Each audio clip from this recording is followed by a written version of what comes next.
पाकिस्तानी कौम क़यामत तक उन लोगों को याद रखेगी जिन्होंने 2018 का तजुर्बा पाकिस्तान पे मुसल्लत किया था।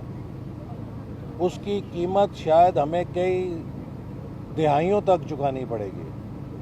सक्खर हैदराबाद मोटरवे का मंसूबा 2017 में इसकी ज़मीन की ख़रीदारी का अमल शुरू हो गया था और इसी तरह 2018 में इसको टेंडर कर दिया गया था, इसकी टेंडरिंग हो गई थी।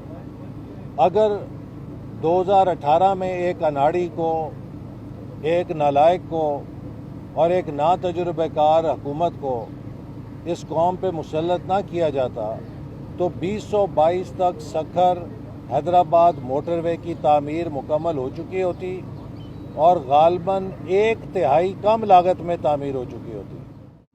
उस ताख़ीर की वजह से आज 3 गुना कीमत भी बढ़ी है, उस तामीर में ताख़ीर भी हुई है। लेकिन आपके लिए ये खुशखबरी है कि इस साल हम इस पर बाकायदा तामीर का काम शुरू कर रहे हैं।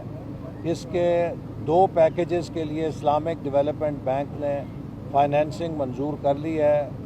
तीसरे पैकेज की भी फाइनेंसिंग हमें उम्मीद है कि 1 महीने तक उसकी मंजूरी आ जाएगी और जो बाकी 2 पैकेजेस हैं उसको हुकूमत अपने प्राइवेट सेक्टर के पब्लिक प्राइवेट पार्टनरशिप के ज़रिए मुकम्मल करेगी। और हमारा ये मुकम्मल इरादा और तहिया है कि हम इस हुकूमत के टेन्योर में इंशाअल्लाह ताला सक्खर हैदराबाद मोटरवे को मुकम्मल करके इस पूरे राब्ते को, इस राहदारी को जो कराची से पेशावर थी उसे मुकम्मल करेंगे। देखिए, पाकिस्तान मुस्लिम लीग नून का बहुत वाज़ेह मौक़िफ़ है। हमारी कश्मीर में पार्लिमानी कमेटी ने बहुत पहले से कहा था कि ये जो मखलूत हुकूमत का तजुर्बा है ये डिलीवर नहीं कर रहा और हम उससे अलहदा होना चाहते हैं। लेकिन हम चूँकि उसमें माइनॉरिटी शेयर होल्डर थे तो हमारा अकेले का फ़ैसला उस पर कारआमद नहीं हो सकता था।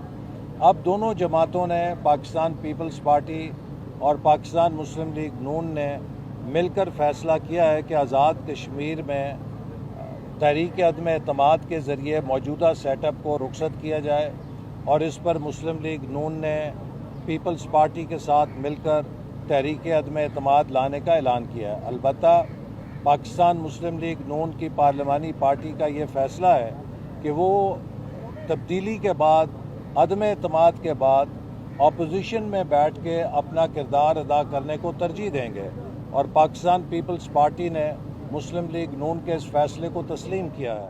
और मैं समझता हूँ कि यही एक मैच्योर जमहूरियत की निशानी है कि जहाँ 2 जमातें अगर मिलकर तहरीक अदम एतमाद ला रही हैं तो वो साथ ही साथ एक दूसरे के हक़ के हुकूमत साजी और हक़ के अपोजिशन को भी तस्लीम कर रही हैं कि वो इस बात का हक़ रखती हैं कि अपनी मर्ज़ी के साथ अपोजिशन में बैठें या वो हुकूमत साजी करें।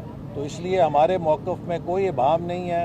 वहाँ हम तहरीक अदम एतमाद के ज़रिए सेटअप को रुखसत करना चाहते हैं चूँकि ये नाकाम हुआ है और इसके अलावा हम अपोजिशन में बैठ के अपना जमहूरी किरदार अदा करेंगे और कश्मीर के अवाम की नुमाइंदगी करेंगे। जी देखिए, इस वक्त जो आपको मालूम है कि कोलिशन गवर्नमेंट है और हम सारे फ़ैसले आपस में अफ़हाम व तफ़हीम के साथ करते हैं। जी बिस्मिल्लाहिर्रहमानिर्रहीम।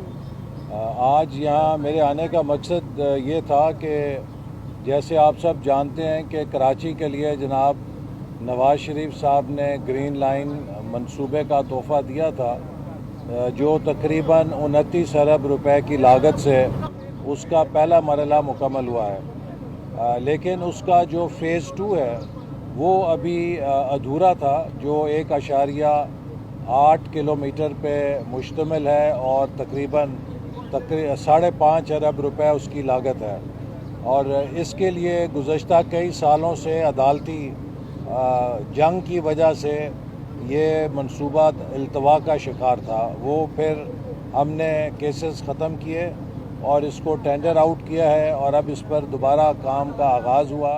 तो आज के मकसद यही है कि आपको मैं खुशखबरी सुनाऊं कि हुकूमत सिंध के साथ हमारी मीटिंग हो गई है اور وزیر اعلیٰ صاحب نے یقین دلایا کہ وہ میئر کراچی کے ذریعے حکام کی نامزدگی کریں گے، جن کے ساتھ PIDCL بیٹھ کر جو بھی بلدیہ کے تحفظات ہیں ان کا ازالہ کرے گی، اور ہماری خواہش ہے وفاقی حکومت کی کہ یہ منصوبہ جلد از جلد مکمل ہو۔ اگر گرین لائن فیز 1 کراچی کے لیے نواز شریف صاحب کا تحفہ تھا تو یہ فیز 2 کراچی کے عوام کے لیے جناب شہباز شریف صاحب کا تحفہ ہے، جو وفاقی حکومت اپنے بجٹ سے تعمیر کر رہی ہے۔